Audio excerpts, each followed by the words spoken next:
Bonjour, c'est parti avec ce numéro de votre émission préférée, les plateaux des leaders. Je ne suis pas seul, je suis avec mon invité de tous les jours, le révérend Hubert Miyimi Mouawa. Bonjour, révérend. Bonjour, pasteur.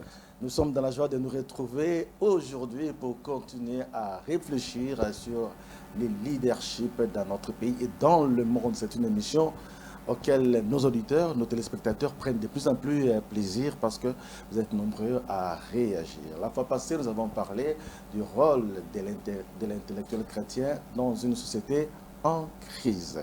Et nous avons dit qu'un intellectuel, c'est quelqu'un qui est capable de relever les défis selon le principe biblique. Je vais parler de l'intellectuel chrétien. Donc aujourd'hui, nous allons parler de l'accélération de la maturité. Nous sommes toujours dans le même contexte parce que ici, il est question de savoir comment est-ce que le chrétien, n'est-ce pas, peut mûrir, atteindre la maturité. Donc il se pose en substance un problème de la maturation, de la maturité ou tout simplement de la stagnation de la maturation. Bonjour, révérend Ming.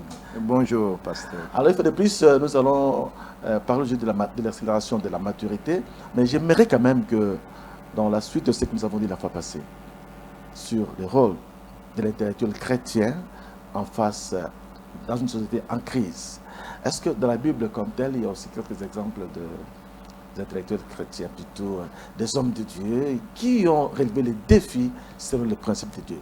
Quelques exemples des intellectuels de la Bible. Merci beaucoup, pasteur. Je vous remercie aussi pour l'initiative de cette émission. L'Afrique en a besoin. Oui. Nous avons commencé à réfléchir au sujet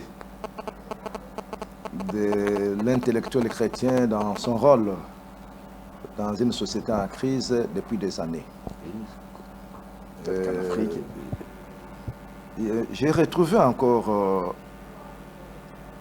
un élément, un document qui a été mis en place en 2000. Et c'est là deux décennies. Le leadership pour l'excellence, écrit par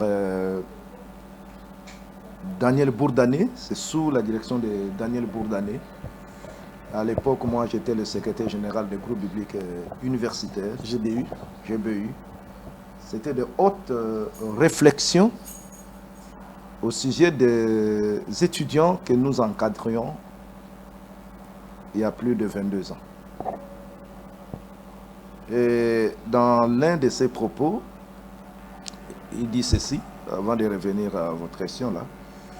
Il dit que le leadership est l'un des problèmes cruciaux de l'Afrique.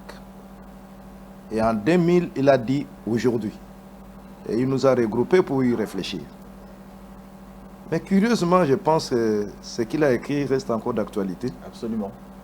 Tant dans les contextes chrétiens que dans les contextes séculaires, c'est-à-dire dans la société. Et je peux lire quelques propos. Et les églises africaines connaissent une croissance numérique sans précédent. La population chrétienne augmente à une allure vertigineuse et des lieux de culte se multiplient. Dans le même temps, les missions occidentales se retirent de la direction de l'Église. Elles laissent toutes les responsabilités de direction et de gestion aux Africains. Cette croissance exponentielle de l'Église et ces nouvelles responsabilités de diriger nous mènent à faire appel à des grands défis dont l'un, le plus important, est celui de la formation de leaders de qualité et en quantité suffisante. Car si cette population chrétienne qui se développe n'est pas bien enseignée ni correctement encadrée, cette énergie de croissance peut se pervertir et se retourner dans un mauvais sens. Absolument. Et il avait raison. Et tout cela s'est dit, et c'est là une vingtaine d'années. Une vingtaine, Mais les plus de problèmes 20 ans. oui, maintenant les problèmes se posent toujours Et avec on acuité. réfléchissait à ça à l'aube du XXIe siècle. En fait, c'était un débat. Quel type de chrétien à l'aube du XXIe siècle? Et plus loin, il dit encore, nous sommes également témoins de la situation quelque peu désastreuse de l'Afrique. La plupart de nos pays demeurent politiquement instables, économiquement fragiles. Notre histoire reste caractérisée par des conflits politiques et ethniques, ainsi que par des pandémies comme le sida. Ajouté à ça aujourd'hui, Le coronavirus, Ebola, la Covid. coronavirus, le paludisme et d'autres infections qui tuent dans des proportions énormes.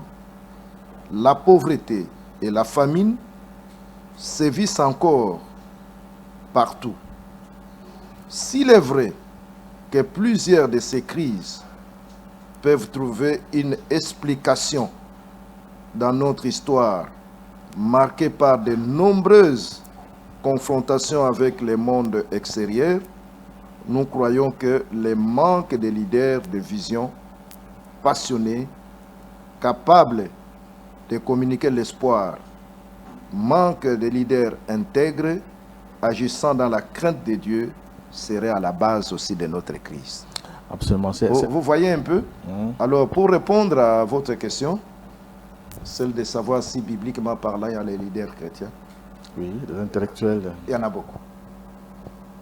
Je commencerai par citer le cas de Néhémie. Néhémie était un leader chrétien. En déportation.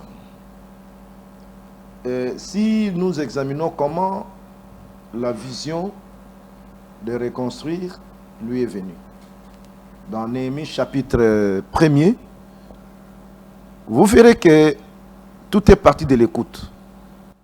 En écoutant ce qui se passe à Jérusalem, en écoutant ce qui se passe dans son village, il a reçu des visiteurs, et plus il écoutait, plus il était triste, plus il écoutait, plus la compassion des âmes en souffrance montait dans son cœur, plus il écoutait, plus il sentait le besoin de sacrifice, plus il écoutait, plus il a mis en balance son poste de travail. Oui. Et c'est ça l'intellectuel. Donc, la capacité de relever les défis que lui impose son environnement. Il n'était pas là où les gens souffraient, mais il a pris la place des autres. Ça, c'est la compassion et l'empathie. Le vrai intellectuel doit être doté de ça. Et quand vous lisez maintenant dans Néhémie chapitre 2, verset 17-18, il est parvenu à rassembler les gens, à les conscientiser, à ouvrir les yeux, à faire tomber les écueils. Vous voyez les conditions dans lesquelles vous vivez. Êtes-vous d'accord avec ça? On peut changer, on peut faire quelque chose. Tout le monde s'est levé pour dire, levons-nous et bâtissons car cette affaire nous concerne. Ça, c'est le rôle de l'intellectuel. Le rôle de l'intellectuel chrétien n'est pas celui d'aller exploiter les autres pour les élections. Non. C'est celui de redresser à la base. Et aujourd'hui, je suis très content puisqu'il y a aussi les intellectuels contemporains. Je reviendrai à ça. Je prends encore le cas d'un intellectuel Dans la Bible. que les gens ignorent. Bon, avant de parler même d'Esdras, qui lui rassemblait les gens pour lire la parole de Dieu, pour comprendre, vous verrez aussi que Néhémie a fait aussi l'assemblée générale. Il a réuni des gens pour décortiquer, lire la Bible. Puisque le vrai rôle, c'est de lire à travers les Écritures ce qui se passe dans la société en vue de trouver les solutions. Puisque les solutions sont bibliques. Pour l'intellectuel chrétien, il ne va pas inventer des solutions. Tout ce que nous vivons aujourd'hui, tel que je viens de lire, se trouve dans la Bible. dans la Bible. Bien sûr. Prenons le cas de David. Est-ce qu'on peut dire qu'il était intellectuel? On va dire que non, il était éleveur, il a vécu avec les brebis, l'économie familiale dans la brousse. Comment il a pu relever les défis devant Goliath? Mais en réalité, c'était un vrai intellectuel.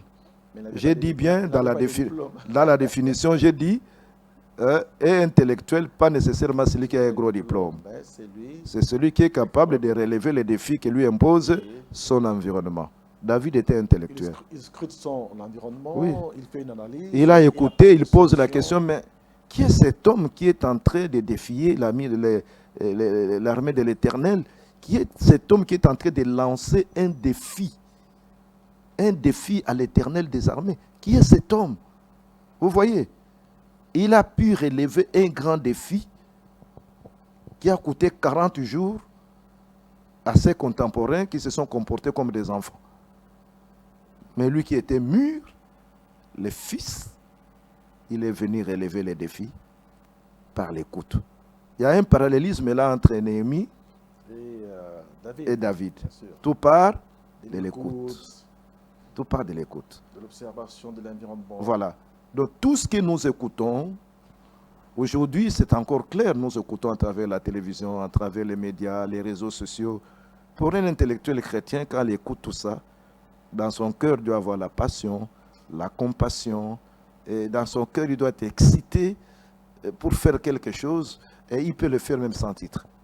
Sans titre. David, quel titre il n'était même pas, le chef d'état-major c'était Abner. Et le choix de la famille pour aller combattre, ce n'était pas lui. C'était Eliab, son frère aîné, c'était Abinadab, c'était Shama. Il n'était pas parmi les trois, il n'était pas dans le choix des combattants. Il n'était pas un professionnel de guerre. Nous avons encore besoin de tels intellectuels. Il peut être chef du village. Et nous avons besoin, comme Daniel Bourdané l'a dit ici, nous avons besoin des leaders de qualité et en quantité. Qualité et quantité et partout. On a besoin de ceux-là au village. On a besoin de ceux-là à tous les niveaux pour remettre les cantonnages manuels, pour appuyer les projets de 145 territoires. On a besoin des intellectuels de qualité et en quantité. C'est ça qui va relever les défis. Et la Bible, je peux vous parler de l'apôtre Paul. Bon, lui au moins c'était un intellectuel chrétien avec des diplômes. Oui, un grand et quand on a encore... il était 3 fois universitaire. Hein? Tridoc. Voilà. Par ces termes d'aujourd'hui. Voilà. Il était tridoc. Hein? Il était assis au pied de Gamaliel. Voilà. Un véritable intellectuel chrétien agit comme l'apôtre Paul. Je peux dire c'est lui qui a écrit le maximum des écritures que nous exploitons aujourd'hui dans la Bible. Voyez un peu. Ça, c'est le vrai rôle. Est-ce que l'intellectuel chrétien congolais est en mesure aussi de faire la même chose? Résoudre les problèmes de la société partant des Écritures. C'est ça le grand défi. Et nous les voulons en qualité et en quantité. Malheureusement, on a l'impression qui se dégage dans notre société et que ce genre de leaders-là, il peut y en avoir, mais en très très petit nombre, très restreint. Il n'y en a pas vraiment en quantité, bien qu'il y en a quelques-uns qui sont en qualité. Mais le fait qu'on se retrouve dans un environnement où il y a crise de qualité, mais le peu de qualité qui est là risque de se diluer. Bon, oui et non. Je pense que c'est l'impression. Ça donne l'impression qu'ils sont très peu. Je vous dis que ces écrits datent de 2000. Oui. Ces réflexions datent de 2000. Et je vous dis déjà aux années 82. Aux années 82, j'étais étudiant encore en Polytechnique. Je prépare un congrès de groupe biblique universitaire ici à Kinshasa. C'était un congrès africain. C'était la panafricaine, on appelle ça panafricaine, juste aujourd'hui encore ces congrès panafricains, pour lesquels de temps en temps je suis même invité encore. Et dans ces congrès, justement, les thèmes, c'était le rôle de l'intellectuel chrétien dans une société en crise. Oui. En 1982. Et ce qu'on a vus et étudiés lors de ces congrès restent d'actualité. Reste d'actualité. Ça veut tout simplement dire que le besoin est pressant aujourd'hui. Ça veut dire des 82 jusqu'à aujourd'hui, combien d'universitaires ont été créées? Combien d'universitaires ont été formés?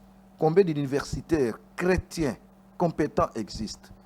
Ne tombez pas dans les pièges d'Élie qui a dit « Je suis seul, prends-moi, je cherche la mort ». Mais Dieu lui a dit quoi? Prends, mange. Le chemin est encore long. Et il ouvre les yeux et dit qu'il y a encore 7000.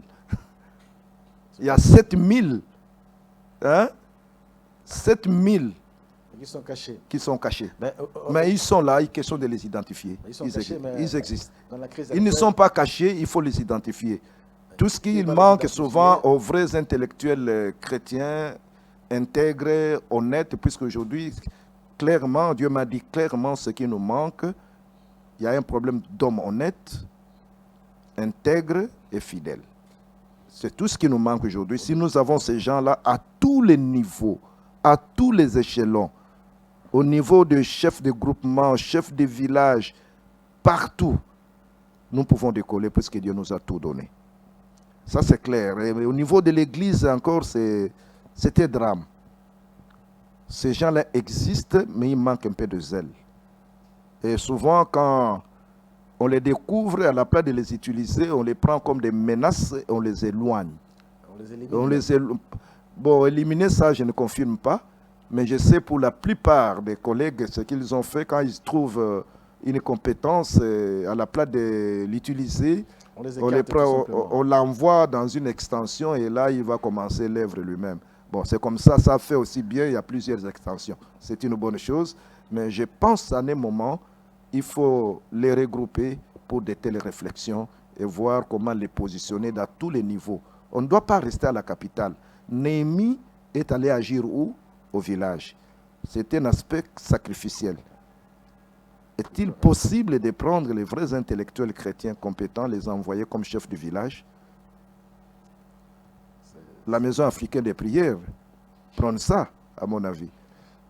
Évangéliser les chefs coutumiers, les chefs de groupement. Mais prendre quelqu'un qui a terminé à IBTP, qui est ingénieur technique, ingénieur BTP ou BTP, quelqu'un qui a fait la polytechnique comme moi, lui dire, va au village, tu deviens le chef du village, tu vas aider au développement là-bas. Ça, c'est la première révolution qu'il faut faire. Tout le monde court vers la capitale, mais il faut les renvoyer au village, au modèle de Néhémie. Là, nous verrons le développement à la base. Merci beaucoup, révérend Hubert Néhémie, pour cette réflexion. C'était juste un petit rappel par rapport à ce que nous avons dit la fois passée sur le rôle de l'intellectuel en société en crise. Lorsqu'on a cité les modèles de Néhémie, de David et Paul, alors il se pose aussi un problème chez nous ici par rapport à ce genre d'intellectuels. On se rend compte que ceux-là, ils avaient été marqués par une sorte de maturité. Ils avaient été la maturité. C'est plus que la maturité. Pour le cas de Paul, je pense même que c'est plus que ça. Oui. Imaginez un peu, Paul était faiseur de tentes. Un intellectuel qui ne vivait pas des offrandes. Pragmatique. Hein? C'est comme quelqu'un qui dit que moi je travaille, je ne vis pas des offrandes. Il fait ses tentes, il a ses moyens et il travaille. C'est comme ça qu'il a été plus qu'efficace. Oui. Donc aujourd'hui, nous avons encore besoin de ces leaders efficaces, compétents et spirituels. Je voulais dire que tous ces leaders-là, chrétiens, plutôt bibliques, que nous avons cités, ont fait preuve d'une grande maturité, chose qui aujourd'hui fait défaut dans notre société. Voilà pourquoi même le thème d'aujourd'hui, c'est l'accélération de la maturité. Alors, s'il faut savoir si nous sommes vraiment matures, j'aimerais quand même vous poser cette question terre à terre par rapport à nous. Est-ce que nous, les Congolais aujourd'hui, sommes-nous assez mûrs pour gérer des milliards? Parce que déjà des millions commencent à nous faire tourner la tête. Belle question. Un pasteur a dit, c'est pas un pasteur, là on dit une conférence, je pense à World Vision, je pense l'un des responsables de World Vision, a étalé une fois les résultats d'études dites sur la richesse du Congo. Il a parlé de plus de 23 000 milliards de dollars hein, ce que le Congo contient en potentiel. En réalité, nous sommes plus que les États-Unis, en réalité. Mais qu'est-ce qui fait que ça n'avance pas? Justement, c'est ça. Déjà, je vous dis, aux années 2000, on a trouvé la cause. Comme je vais vous dire, la cause de la crise, c'est l'absence de leaders de qualité et en quantité. Donc, et cette absence, la faiblesse de la maturité. Voilà. La Bible dit clairement, il ne faut pas donner l'héritage à un enfant. Aussi longtemps que l'héritier reste enfant, il ne diffère en rien. Même un esclave peut le diriger. Il ne diffère en rien. Aussi longtemps que l'héritier reste enfant, même un esclave peut être son chef. C'est ce qui se passe. Donc, il est grand temps pour nous d'accélérer justement la connaissance, d'affûter et d'aiguiser les spirituels en vue d'engendrer la stabilité interne et extérieure, avoir l'homme équilibré de telle manière que l'héritage nous revient. Ce qui est écrit aussi, je pense, dans Colossiens chapitre 3, verset 23, si on sert de bon cœur, nous aurons l'héritage. Et ne peut servir de bon cœur que quelqu'un qui a la maturité. Alors il faut accélérer ça. Oui, révérend, j'ai aimé votre sermon lors de la célébration du culte du premier dimanche du mois. C'était en début du mois d'octobre. Là, vous avez parlé le 2 octobre. Le 2 octobre 2022 de cette année. Vous avez parlé de la croissance, du manque de croissance. Et vous avez cité ce passage de Luc chapitre 2, verset 52 qui dit et Jésus croissait, grandissait en sagesse et il se rendait agréable à Dieu. Vous pouvez parler donc et aux hommes. Agréable à Dieu et aux hommes. C'était vraiment, ça nous a tellement frappé. Voilà pourquoi j'ai pensé qu'aujourd'hui, qu'on puisse parler un peu de la maturité chrétienne. Alors, par rapport à ça, vous avez cité quelques signes, n'est-ce pas, qui fait qu'aujourd'hui, on est encore enfant.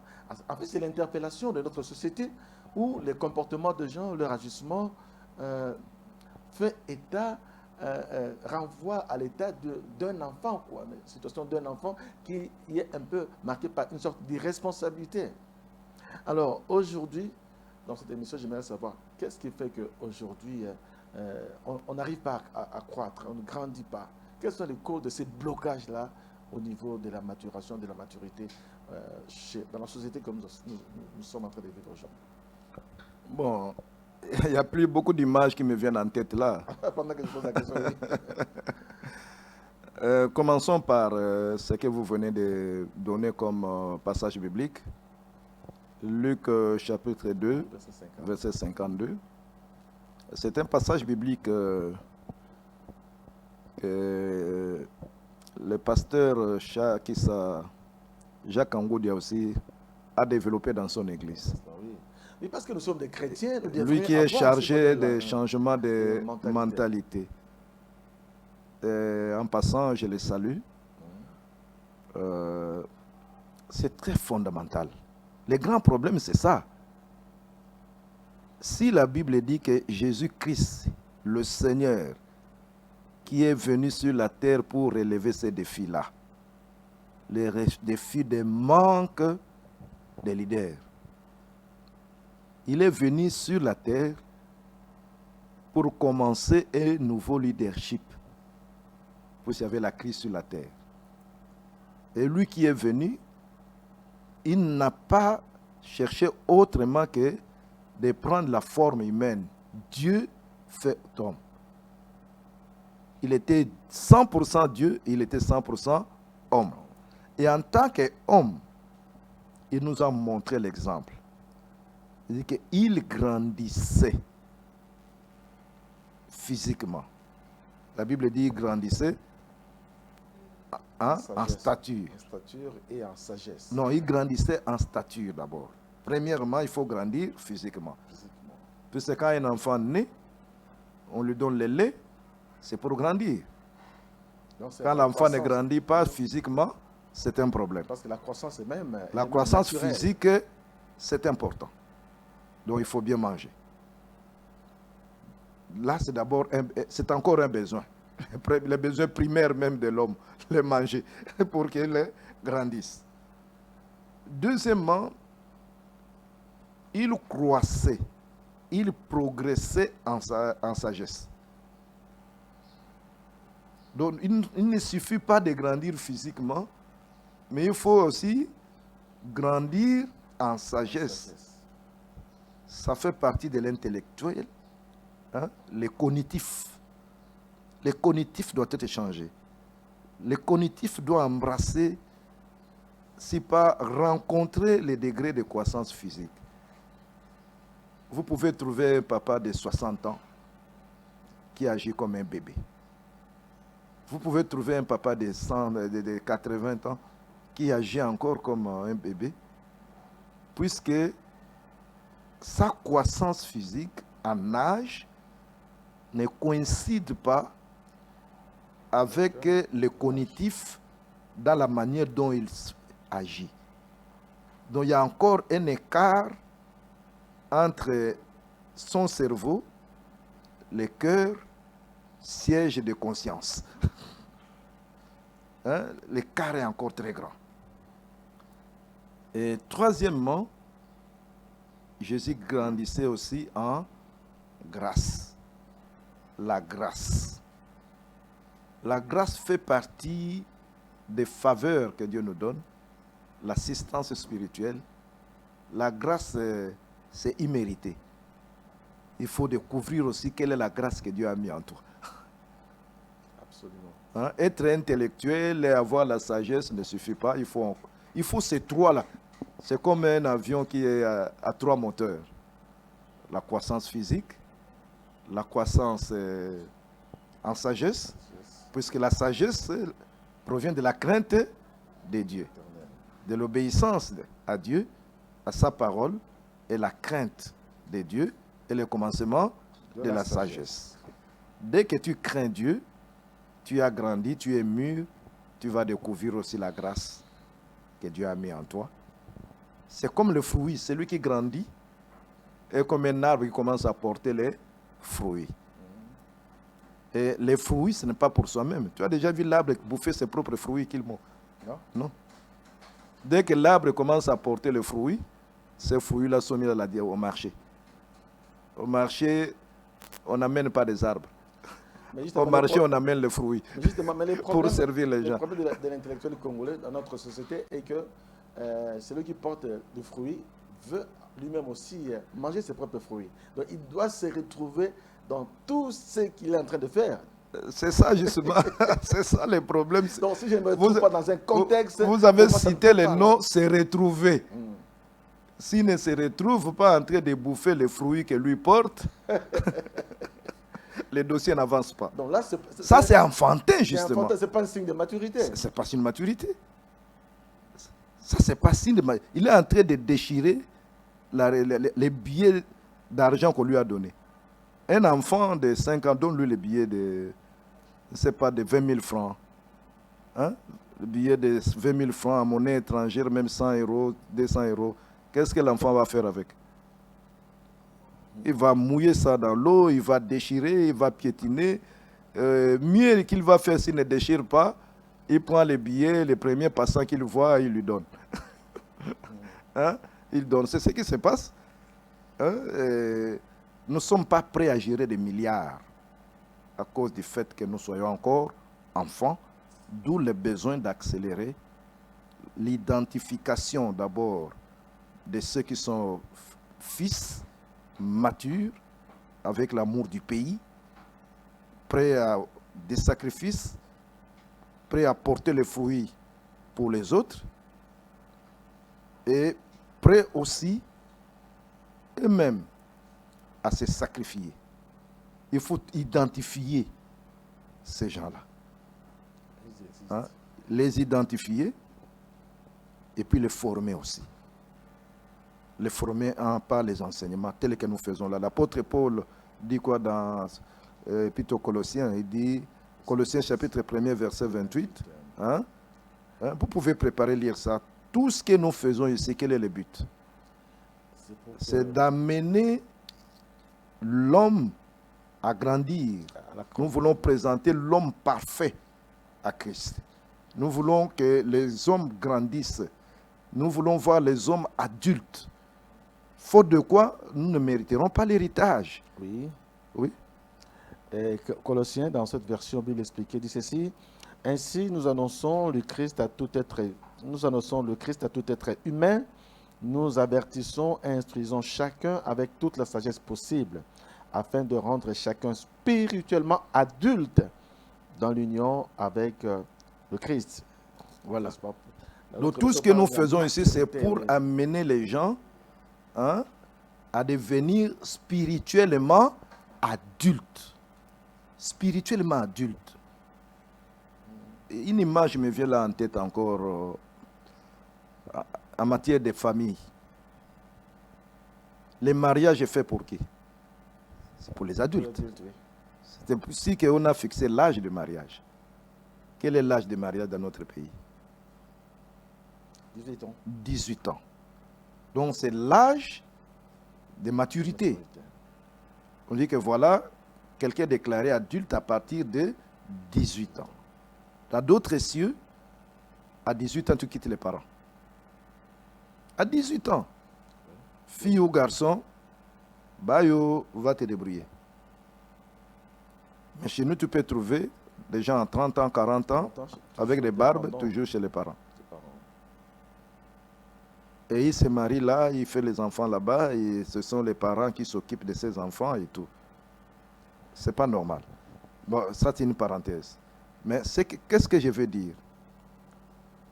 Imaginez un adulte, plus de 18 ans, universitaire ou pas, marié, qui travaille et qui prend son salaire, qui est le fruit, le résultat de son travail de tout un mois, et il prend cet argent, il va jouer avec dans les bars, il va donner aux copines, au détriment de sa femme et les enfants. Il est qui? C'est un enfant. Un enfant. Alors, il est un enfant. Et c'est ça le drame. Il va dans les plaisirs éphémères. Et il dépense gros. Oui. Il est dans le transit après le travail, en train de jouer, hein, comme le fou de Gadara. Peut-être il est au cimetière, tantôt il est au... Je les appelle les fous de Gadara, des égarés là. Et la femme est en train d'intercéder jour et nuit. Bon, mon souhait que celles qui prient sérieusement, que Dieu leur fasse faveur, la grâce, puisqu'en priant, elle grandit. Et en priant, les femmes prennent la maturité rapidement. C'est ainsi que dans nos églises pleines de femmes, d'une manière générale, elles prennent vite conscience de leurs responsabilités. Et en priant ainsi, un jour, Jésus va rencontrer son mari dans les bars. Jésus va rencontrer son mari auprès des prostituées. Jésus va rencontrer son mari là où il est en train de faire des bêtises comme un enfant. Jésus va le ramener à la maison et il deviendra adulte. C'est ça, une façon de les conscientiser. Et je peux terminer toujours par cette image. Pourquoi les mamans prennent conscience vite aussi? Une jeune fille de 18 ans est mariée et puis devient mère. Avant 18 ans, elle avait des seins qui ne donnaient pas le lait. Oui, après... Mais une fois tombée enceinte, elle accouche, il y a le lait. Ce lait-là, c'est pour elle. Non. C'est elle qui va prendre ce lait-là. Non, c'est pour l'enfant. C'est pour l'enfant. Vous ferez qu'elle paie, même si elle travaille. Là où elle travaille, on lui donne même 1 heure ou 2 heures. 2 heures, je pense, d'allaitement. Elle part au travail 1 heure de temps après. Et puis elle quitte le travail 1 heure de temps avant pour venir allaiter. Et elle est consciente. Mais les hommes, comme ils ne savent pas allaiter, ne se rendent pas compte que quand elle a touché l'argent, quand il a eu l'argent là, c'est pour la maison. L'argent là, c'est pour venir allaiter. Ce n'est pas pour une maman qui prend son lait et prend elle-même. On va l'appeler qui? C'est impensable. Impensable. Ça, c'est jouer justement avec le mariage. Quand on n'est pas adulte, on joue avec le mariage. On joue avec le mariage en étant adultère. On joue avec le mariage en étant infidèle. On joue avec le mariage sans être intègre. Hein? David a compris ça. Il a dit dans le psaume 101, verset 2. Vous pouvez lire ça. Psaume 101, verset 2. Il a compris pourquoi il devrait marcher dans son intégrité au milieu de sa maison. Il était devenu adulte. Oui, quand on est enfant, on ne se rend pas compte de ça. Psaume 101, verset 2. Je vais m'appliquer à comprendre quelle est la ligne de conduite parfaite. Quand viendras-tu jusqu'à moi? Alors, Psaume 101. Oui, lis ça, continue. Oui, c'est ça, hein? Oui. Je vais m'appliquer à comprendre quelle est la ligne de conduite parfaite. Quand viendras-tu jusqu'à moi parmi ceux qui m'entourent? Je me conduirai d'un cœur sincère. Je refuserai de m'intéresser à ce qui est malhonnête. Je déteste qu'on renie sa foi. Je n'aurai donc rien de commun avec cela. Voilà, tu peux t'arrêter là. La ligne de conduite à suivre dans sa maison. Donc, il s'engage à marcher honnêtement, fidèlement, d'une manière intègre au milieu de sa propre maison. Ça, là, il est un papa adulte et responsable. Oui, Puisque l'image de la maison, de la famille, c'est ça qui remonte dans le leadership. Ce n'est pas pour rien que je parle de ça. ok, ça va. Nous avons déjà commencé à réfléchir depuis un certain temps. Nous sommes en train d'étendre un peu vers la fin de cette émission. Je crois que c'est intéressant. Mais avant que nous puissions voir comment est-ce qu'on peut accélérer la maturation, la maturité, j'aimerais poser une question tout à fait pratique. Parce que vous-même aussi, vous ne prêchez pas dans le vide. Vous prêchez votre propre expérience en tant que leader, n'est-ce pas?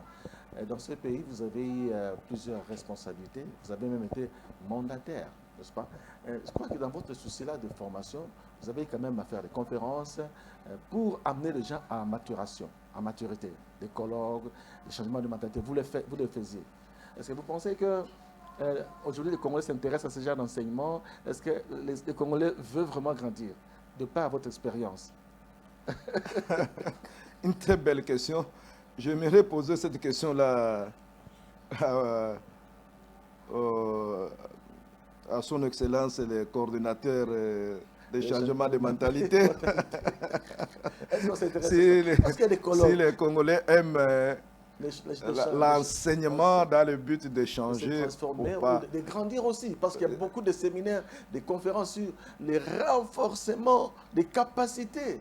Oui. Mais c'est comme si ça n'impacte pas sur ça ne déclenche pas la maturation. C'est ça le grand défi. Mais Pour qu'est-ce qu'ils moi, vont chercher là-bas, ceux qui pour suivent moi, les formations? le grand défi de l'Afrique, c'est ce que nous avons dit au départ, l'absence de leaders de qualité et en grande quantité, il faut les former. Et la décision de placer tout un organe de changement de mentalité vaut la peine. À l'époque belge, on accélérait ça avec des chicottes. Mais aujourd'hui, est-ce que nous sommes prêts à nous laisser enseigner les grands défis? Vous verrez que même dans nos églises, les chapitres d'enseignement est négligé. On a plus fait la promotion des prophéties et des prédications, et on a formé des stars. Et tout le monde suive ces stars comme des enfants. À la place de former des adultes, nous avons formé des fanatiques et nous les gardons enfants. Alors que la parole de Dieu demande à ce que nous puissions former qui? Les adultes, il faut les enseigner. Matthieu chapitre 28, il est dit, versets 19 à 20. Le Seigneur Jésus a dit quoi? Allez partout du monde, faites de toutes les nations mes disciples, hein? Les baptisant au nom du Père, du Fils et du Saint-Esprit, et puis les enseignant à mettre en pratique tout ce que je vous ai prescrit. Le chapitre d'enseignement est une quinine pour nous, Africains. On n'aime pas être enseigné, on aime même Ça part peut-être de notre culture, de l'oralité peut-être. Hein, dans combien d'églises vous partez, vous donnez l'enseignement et puis les gens ont des stylos avec, en train d'écrire? Très peu. C'est très peu. Même ceux qui écrivent, parfois, ils écrivent et ils gardent ça comme ça pour Combien, l'archive, tout simplement. vois un peu dans ton entourage, combien on a les agendas? Et qu'est-ce qu'ils font avec les agendas? Combien planifient? Combien... Donc, la réflexion, hein, n'est pas vraiment dans notre chapitre, dans le vécu de l'Africain en général. Je me parlais de l'Africain pour ne pas dire que c'est spécifique aux Congolais, non. Hein? Parce que, oui, partout. je suis dans la moule de l'Union des groupes bibliques universitaires d'Afrique francophone. C'est ça ma moule du départ. Et de l'IFES International Fellowship of Evangelical Students. Et je fais partie de cette chaîne. Je m'identifie dans ça avec beaucoup de courage. Et je crois que on n'est pas prêt à gérer des milliards puisque nous refusons la connaissance. La Bible dit, mon peuple périt faute de connaissance. Et quand on refuse d'être enseigné, l'enseignabilité, quand on n'est pas enseignable, on ne va pas grandir. Quelqu'un qui refuse d'être enseigné, c'est comme quelqu'un qui a refusé de prendre le lait. Un bébé qui refuse le lait, j'ai déjà vu un bébé qui fait grève. Nous faisons grève, nous refusons l'enseignement. Vous avez dit que j'étais mandataire, je pense que je vais procéder par ça aussi. J'ai organisé les enseignements de masse pour toute la société. J'ai fait venir la coordination des changements de mentalité, enseigner, donner les bons enseignements pour que les agents puissent prendre la meilleure façon d'agir, changer de comportement, avoir la bonne conduite. Mais combien le voulez? Combien? Il y a même écrit, quelqu'un a dit un jour, mais va faire ça dans les églises. Ici, c'est le pétrole. On est vraiment à la fin de cette émission. Parce que vous êtes en train de parler de votre expérience, nous voyons ici quelques trophées. C'est par exemple ça. Vous vous en souvenez, ces trophées-là, ça dit quoi? Oui, c'est un trophée qu'on m'a donné pour la bonne gouvernance et le leadership. Okay. On m'a retenu parmi les meilleurs gestionnaires. Okay. Il y en a beaucoup. Dans ce cas, on peut considérer que vous êtes ce genre d'intellectuel-là qu'on attend, ce genre de chrétien dont la maturité est nécessaire pour l'épanouissement du pays. En fait, non, parmi les 7000 qui sont cachés. Non, je ne peux pas le dire. Quand un arbre porte le fruit, peut-être lui-même ignore qu'il a des fruits, mais les autres le voient, ils viennent manger. Si j'ai des gens qui viennent manger les fruits qui sortent de moi, je pense que c'est eux qui peuvent répondre à cette question. C'est très sage. Alors, l'autre trophée ici, ça reflète quoi? Ça symbolise quoi? Vous n'étiez pas là, je pense, au Salon Congo, le jour de Festum. Oui. Ça reflète aussi la persévérance et le travail qu'on fait au niveau du pays en matière d'encadrement des couples et familles, en matière de leadership aussi. Nous encadrons aussi, vous savez, je donne beaucoup d'enseignements de formation aussi pour la formation des leaders. Ce sont ceux que j'encadre qui ont vu qu'il était nécessaire pour moi de continuer, de poursuivre. C'était un encouragement encore. Voilà, on va terminer cette émission aujourd'hui, peut-être avec cette question. Ça va vous demander de parler plus, mais vous allez parler moins pour clôturer l'émission. Alors, quelle est l'instance de l'accélération de la maturation? L'Église, l'école, la famille? Oui. Par ordre de priorité, d'abord la famille. Il faut que les pères de famille prennent conscience. On prend rapidement les enfants à l'âge déjà de 2-3 ans, on va amener dans les crèches et puis on le laisse croître comme ça à l'école gardienne et puis et là c'est l'instruction et tout. Mais j'ai fait, disons, la formation intellectuelle. Et on pense que comme ça, l'enfant va grandir en sagesse et va grandir en grâce. Non. Il faut que les papas intellectuels chrétiens prennent leurs responsabilités pour instruire leurs enfants à la maison d'abord. Ensuite, à l'école. Ensuite, à l'école pour développer tout ce qu'ils ont comme capacité intellectuelle. Leur potentiel humain. Oui. Mais l'école ne donne pas la sagesse.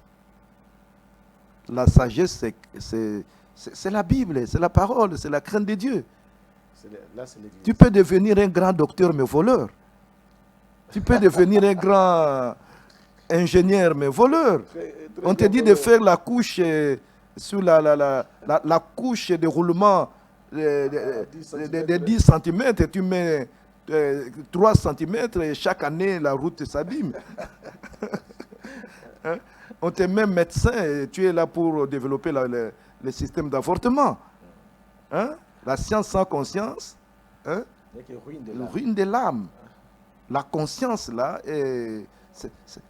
non, je pense que c'est la famille. La famille est à la base de tout ce que nous vivons comme destruction, c'est la famille. Vous voyez que beaucoup d'intellectuels, même aujourd'hui, la plus haute autorité du pays, je peux vous dire, il est le résultat de la prière aussi de sa mère. Oui. Dans sa famille. Ah oui, ça je l'ai dit. Les résultats des prières de ses parents, c'est très important. Le tout part de la famille. Et deuxièmement, vous parlez de l'école, de l'université et tout. C'est très important d'instruire, d'amener l'enfant à l'école, de faire de telle manière que les enfants aillent très loin dans les recherches, qu'ils obtiennent la capacité de recherche et la société a sa part aussi.